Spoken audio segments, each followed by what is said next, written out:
For our interview today, I'm going to be asking you a series of questions about your experience with disability activism in Utah. We'll have an hour for our interview, so please feel free to share stories in as much detail as you can remember. Alrighty. So to get started, tell me just a little bit about yourself. You already gave us your name. Well, I'm obviously disabled and a veteran, and I've been working with disabled rights actually before DRAC was even formed. Barbara Toomer and myself and Tim Funk were some of the original members of DRAC. We have Tim coming later. What was that? Oh, we have Tim interviewing tomorrow as well. You do? Yes. Okay. So how long have you been involved in disability activism? Well, I've been involved with it pretty much all my life, but I did take a break. I got involved with DRAC in 1991. One of the first meetings that I went to was at the Cottonwood Dog Park. And it was a Cottonwood Park at the time, and they had it set up in a pavilion, and there was a whole group of people that showed up, and I was kind of interested to see what the disabled community was doing. So I got involved with DRAC at that point in time. And during what years were you involved with or familiar with DRAC? Actually, I was involved with DRAC only for the first 2 years, between 91 and 92. And after about 92, I got kind of disenfranchised with him, might say. It got a little political. Yeah. And I like to get things done, and I don't like politics too much. And I really kind of found it offensive when they tried to make the ADA Act a political item rather than an act that's supposed to protect everybody. So I just kind of backed off and did my own thing. I worked with Barbara over the years. Her and I communicated on a somewhat regular basis. She'd call me every couple of years, and we'd chew the fat for a few minutes. And she was kept pretty busy. She was having health problems towards the last. Well, she had health problems the entire time, but it was getting worse towards the last. And the last time I saw Barbara was at it would have been, I believe, in 2011, and she was awarded a presentation from the U.S. Access Board for all the years of service that she put in. And I was really tickled to see her get that. I was just glad to have been there just for that one particular thing, just to watch her, get it. And by then, her age was really starting to creep up on her, and it was just showing. Yeah. How would you describe Barbara? And What's that? how would you describe Barbara and her work here? She was a very strong-willed woman. And you didn't want to cross paths with her. I did. I rubbed her the wrong way a couple of times, and she definitely let us know about it if we did anything that she felt. It was Barbara. That was her personality, and that's what made her so good at what she was doing. Yeah. Do you have any stories about Barbara that might illustrate what she was like as a leader? Okay. One of the events that I went on with Barbara, and it was kind of interesting. Barbara, there was a small convenience store in downtown Salt Lake that wasn't accessible to people with mobility devices. So Barbara got all of the people together and got them to come up with $2 a piece and pennies, and went in and bought gas at this convenience store, and we all paid for it in pennies. Well, the irony was with the owner and the manager of the store wasn't there. It was some poor little gal, and she was just in tears.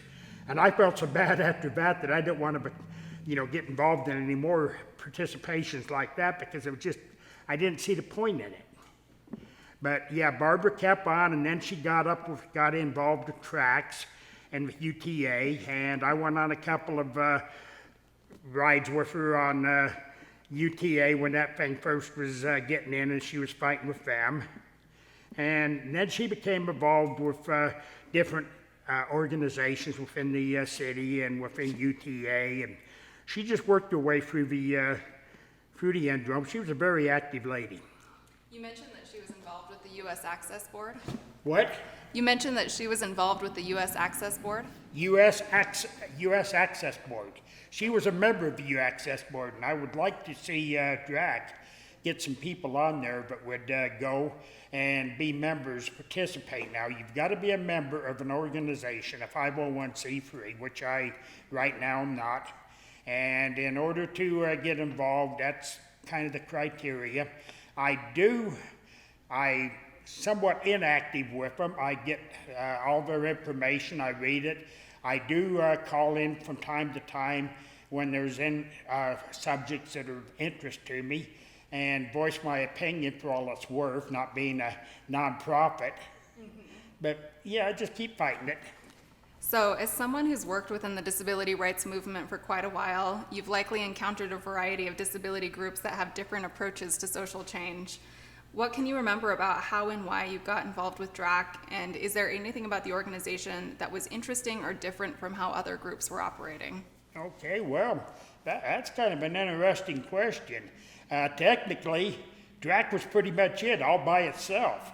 I mean, there were some other, you had Easter Seals, you had different organizations that kind of worked Utah Independent Housing, things like that. But pretty much when it came to standing up for people's rights with disabilities, Barbara was one of the few people that would actually get out there and get her face in front of everybody and tell them this is where it's got to stop. Yeah. And I've been a lot like that, but I just, like I say, I'm good at starting things. I'm good at doing the legwork, but I'm not a very good supervisor. I'm not the kind of person that you want to put on the throne and have everybody follow. I'm just one of them people that like to be in the trenches and work. Barbara left big shoes to fill. Yeah. During the era that you were most involved, are there any events that stand out as especially noteworthy or significant?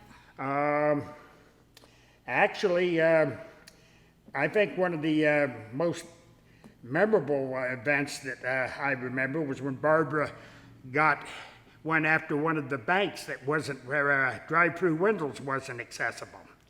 And she went after him hook, tooth, and nail.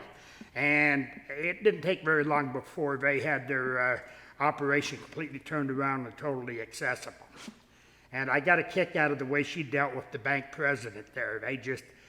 People didn't like to get on the bad side of Barbara. She just had a way about her, but it's just her personality. She just had a way she could stare you down and just glaze and make you want to back off and never want to cross her path again. Yeah. Are there any other actions that you participated in that you remember? Well, I've spent 3.5 years on the Fair Park Community Council. And at that time, I became involved with Michael Stott, who was the ADA coordinator for Salt Lake City. I served 3.5 years on that council, not even realizing that Salt Lake City had an ADA accessibility council until I started pushing their buttons all the wrong way, and then all at once I was invited to join. I spent 3.5 years on the Mayor's Accessibility Council as well, until they kicked me off of it after I filed a complaint against Salt Lake City for the city and county building not being accessible. That went through mediation, and now the city and county building is totally in compliance. So I felt kind of good about getting that done, and I had a lot of good people that were working with me with the Mayor's Accessibility Council, but they didn't dare say much. They didn't want to. That's something I've found with people when they're dealing with organizations is a lot of people, they want to get out there and they really want to have their voice be heard, but they're timid and they're afraid that if they're too vocal, that it's going to come back to bite them. What years would you say that was that you were on the accessibility? What year? When I was what? Involved on the Accessibility Advisory Committee? Oh, okay. I was on the Mayor's Accessibility Council from 2011 up until 2015. Gotcha. Okay. I'd like to talk a little bit about what it's like to work within a movement where so many members have different disabilities and sometimes dramatically different life experiences. From your perspective, what is it that brings everyone together in a disability rights movement when we have such different experiences? Well, that's something that I've watched over the years, and everybody seems to be competing with whose disability is better than the others. and that doesn't cut it really. We're all equal. We've all got our own disabilities, whether it's a visual or a hearing or whatever it might be. And that was something I've always wanted to try to stay away from, is getting into, groups that kind of orient themselves in particular settings, but it happens quite regularly. The Utah Independent Blind Association is really bad about that. The gentleman I've dealt with there, he's a hell of a nice guy, and he's out there fighting for his people's rights. And I'd like to see more people just get out there and fight for everybody's rights, not keep it, just one particular group or one interest. Do you think it's difficult to get everybody to come together from different perspectives? It's very difficult. When I served on the Mayor's Accessibility Council for that 3.5 years, I watched people float in and out of there on a constant basis looking for exactly what I was looking for, but unfortunately they didn't find in the Mayor's Accessibility Council any more than what I did. So we had a lot of people that floated through. There are a lot of people out there, disabled people who are lost, and they're just looking for somebody and a cause to get behind, and somebody will back them up in their needs. Do you have any sense of what it takes to rally people to get and actually work together? I think Barbara probably, it takes exactly what Barbara did. You just got to get out there and get vocal and get in people's faces and not be intimidated. Yeah. And Barbara was really good at that. And I started out not wanting to do things that way. But I've learned over the years that that's the only way I'm getting anything done. So I've turned from an activist to an advocate. And I've just turned nasty when it comes to fighting for rights. If I see something, I'll knock on the door. I'll let them know that this is an issue. I'll back off and see how they respond. If they don't show any interest whatsoever, then I'll charge like a bull, just like Barbara. Yeah. I appreciate that. That's great. Kind of changing the topic just a little bit, I want to talk a little bit about how you've seen the disability rights movement evolve over the years. We've obviously come a long way since the passage of the ADA in 1990. In that time that you've been working on disability issues, how have things evolved? What's different now? Actually, as saddening as it is to me, a lot of things haven't really changed that much. We've got thousands of miles of city streets. Nobody even can give us an exact number on how many miles of sidewalks we have in Salt Lake City, but it's got to be a large number. And they're in the worst condition that you could possibly imagine. Anybody dependent upon a mobility device trying to get around this city is really hurting. And this is, for somebody with a disability, these mobility devices are our lifelines. And I've run into all kinds of problems. This particular unit right here, it's the top of the line that Pride makes. And I've actually had people question me whether I'm legally allowed to use this on the sidewalks or to accommodate myself with it. And so I carry the copy of the Accessibility Act so I can educate them. And I've had to educate a lot of people.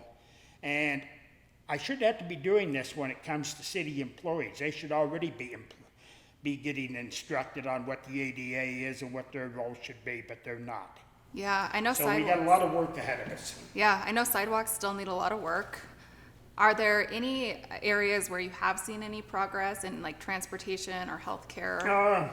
Actually, transportation has been one of the major places that I have seen a lot of change. And we can thank Barbara for that. I mean, anybody tries to take any credit there other than Barbara, and they're just taking false credit because she's the one that actually, she was the foundation that got behind UTA and tracks and got them up and got them on the right path. Can you speak to that in a little bit more detail, what Barbara did and how it motivated UTA to make changes? Well, I just, everything that Barbara did, she was focused. And she always had a game plan. Something that Barbara never really liked to talk about was her game plan. But if you'd watch her and kind of observe, you'd see that she actually, her mind was always, turning. She always had things going on in her mind. And she was always thinking ahead, a couple of steps ahead. And she was a hard lady to get ahead of that way. And yeah, I was just really impressed with the way she got in there and the way she dealt with the city and UTA. I never was fortunate enough to attend one of the meetings that she was involved in once she got involved with UTA and got on the Tracks Committee. I was on the Tracks Committee myself while I was on the Mayor's Accessibility Council during that length of time, and I wasn't too impressed. We were kind of a silent factor there, and any time that one of us wanted to speak up and be heard, there was always somebody else to trample us. Yeah. And over the last 30 years, do you feel that buildings have become any more accessible in Salt Lake? You mentioned the city and county building has improved. Actually, it's coming along. The city and county building, it's one thing at a time, and people don't realize, like the city and county building. When I first started working there on the Mayor's Accessibility Council, the first thing I noticed was that we had people, I had a mobility scooter that wouldn't go in the restrooms. I had to leave my mobility scooter outside the door. We had some gals, bigger gals that had weight problems, and they had the big scooters, or the big mobility power chairs, and they couldn't get in there. So I thought, no, this is not right. Here we are, we're the Mayor's Accessibility Council, we're having meetings every month, and the one thing that we can't do is offer accessibility to our own people. And that's kind of what prompted me to go after them at that point in time. Yeah. And they still need to be kind of watched. The electronic doors that they put into the restrooms, they've been having issues with them. Every once in a while, people have to call in a complaint to just keep everything working. But it's a work in progress. Are there any other major buildings in Salt Lake you've noticed accessibility changes to over the years? Yeah, there's a number of buildings that are inaccessible to larger mobility devices. Gateway. You can get around in Gateway with some of the equipment. This unit right here, I could not get around in Gateway with. I could not get around over at either one of our downtown malls. They're so small, and the way they're set up and so tight, and there just needs some rooms done. City Creek Mall and both of them are just, and I'd like to see something done to, for them to kind of step up to the plate a little bit more and make them a little more accessible. Yeah. Based on what we've said about the changing landscape for disability issues over the years, are there important issues that are unresolved? What issues do you think are most pressing today? One of the most frustrating ones today is that the city keep trying to slip projects past us that aren't meeting ADA standards, just like the one that I discussed with you there at the Fisher Mansion. And the city has got this attitude that they can do as they well please, and we just have to keep putting pressure on them.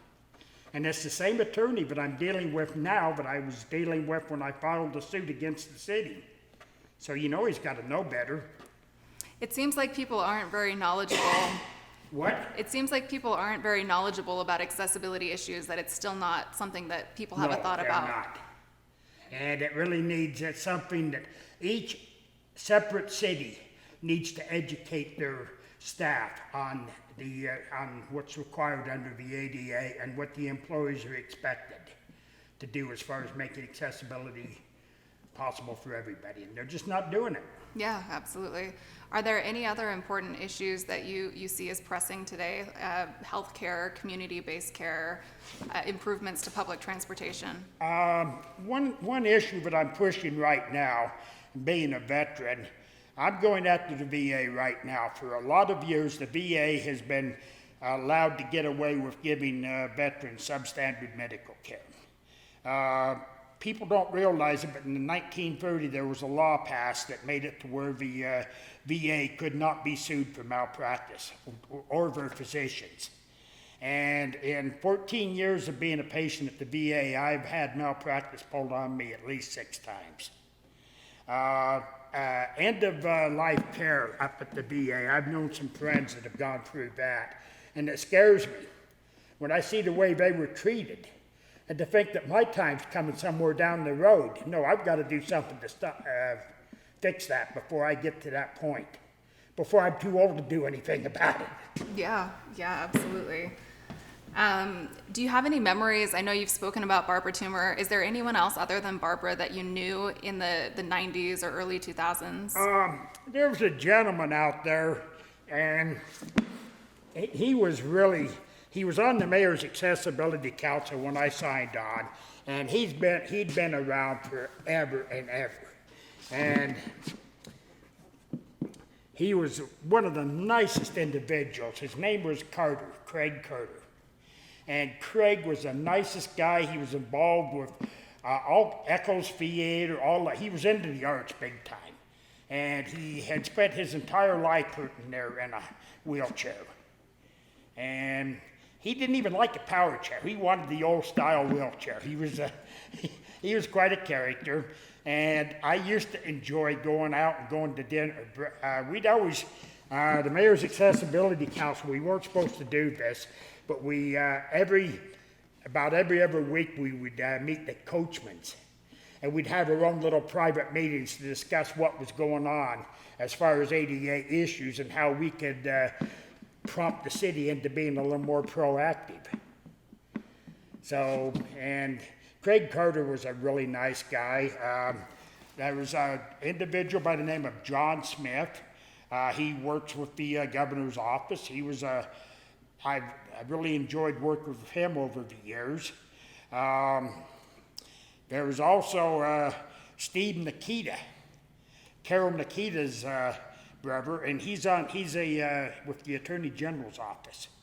And when I first got involved with DRAC, one of the first things that I did that I felt was really memorable with DRAC was I went after the Fish and Game Department to get the handicapped fishing license more accessible for everybody.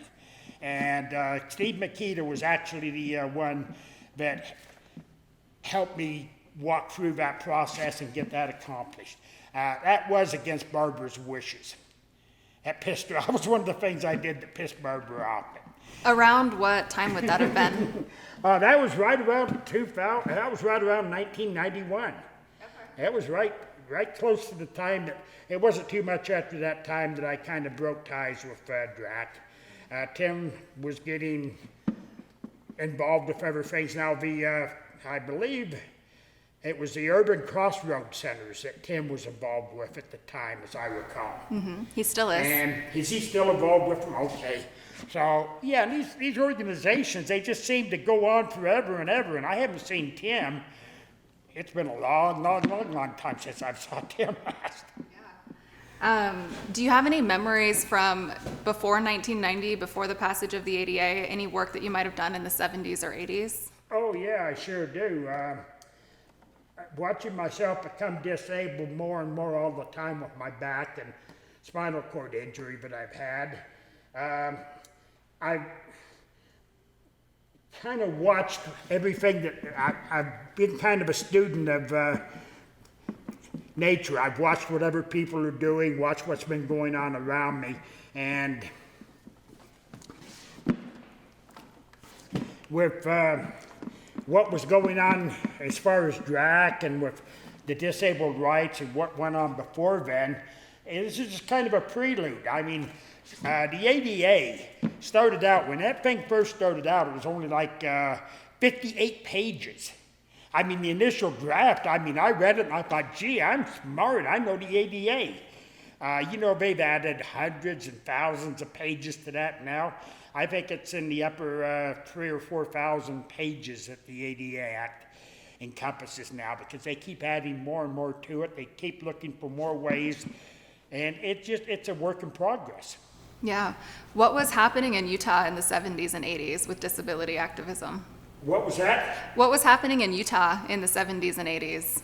Oh, well, there was a lot going on. We had the big flood that flooded downtown Salt Lake, and that was right during that same time frame. One of the things that happened just a little prior to that was we had the police department. There was a movement where there was a protest against the police department. And it just I've watched things happen in this valley from the time I got out of the service right up until now. There's just been an onslaught of things. I mean, I could go on forever and ever because there's 73 years of memories there. Yeah. Do you remember any specific disability issues or actions from that period that you were involved in? Actually, back during that period, to tell the truth, people didn't think they had any rights, with disability rights. Everybody was feeling their way out to see just exactly where their ground was, what rights they had, where they could go, and it was a very undecided time.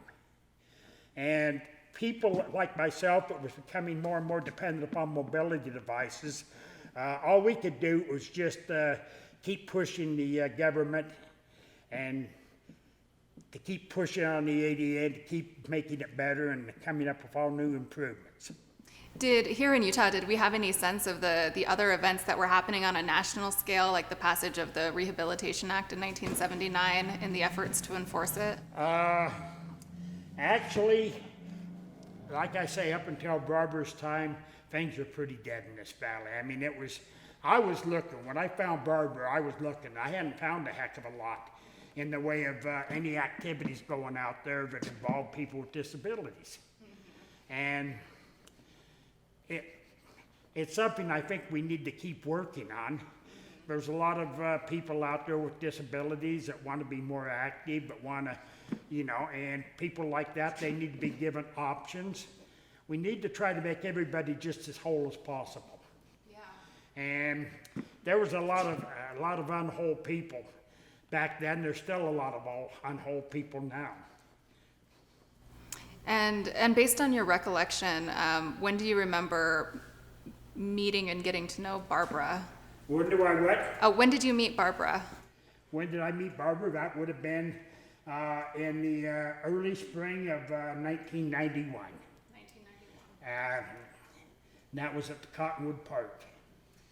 And Tim Folk was there, as a matter of fact. I met Barbara and Tim at the same time. wonderful. Are there any other topics that we haven't touched on today that you'd like to go into in more detail? I can't really think of any other than we just need to start getting people to be a little more kind and considerate towards everyone, and disabled included. Yeah. And the disabled community, we can take a role in that by just setting a good example. Just because other people treat us like dirt doesn't mean we have to treat other people like dirt. We have to turn the tables and show other people that, the right way to go about it. Yeah. And do you have any other stories that you'd like to share? Any anecdotes, any funny memories?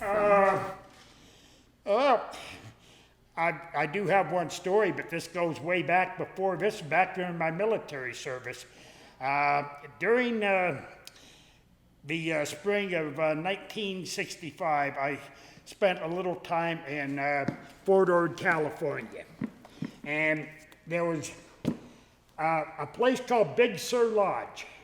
We've been told to stay away from it because the hippies and the communists were all hanging around. No, we don't accept that.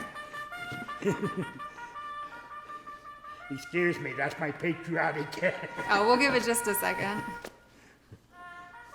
I don't know who the hell. It's Dad. But anyhow, so I've always been one that's always kind of gone outside the borders a little bit. So I figured I got to go up and see what this is all about. This lodge where all these hippies are hanging around, smoking their dope and doing all their things. So I go up there, and I'm sure glad I did, because I met John. I was actually able to meet two different people up there. Joan Baez, and she was a hell of a singer, and Bob Dylan. And I actually was able to say hello to John Baez. Bob Dylan, by the time he showed up, it was getting so crowded around him that nobody could get within. But yeah, it was a thrill just to actually see him. And then over the years, I've always loved his music and what he stood for. And disability movements have always had soundtracks. Yeah. So that's interesting. in going through our history, I've been going through the songs and ways that people have preserved our history through song and through soundtracks. I thought that's Yeah. been really interesting. Well, I don't think I've got a heck of a lot more to say here. I've pretty much talked myself out. Well, we really appreciate you for coming.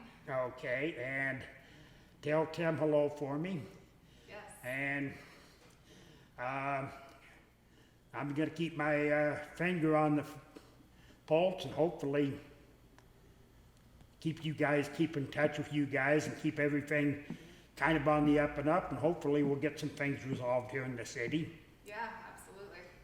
And that picket that I was telling you about, we're going to have to wait. I've got to give the VA a little bit more lead room. Yeah. And then this temperature, I don't want to be up there in 105-degree temperatures out there out of protesting them. So yeah, we're gonna be a little sleazy on that one. Yeah. But we'll give the VA a chance to kind of come about on their own terms. That makes sense.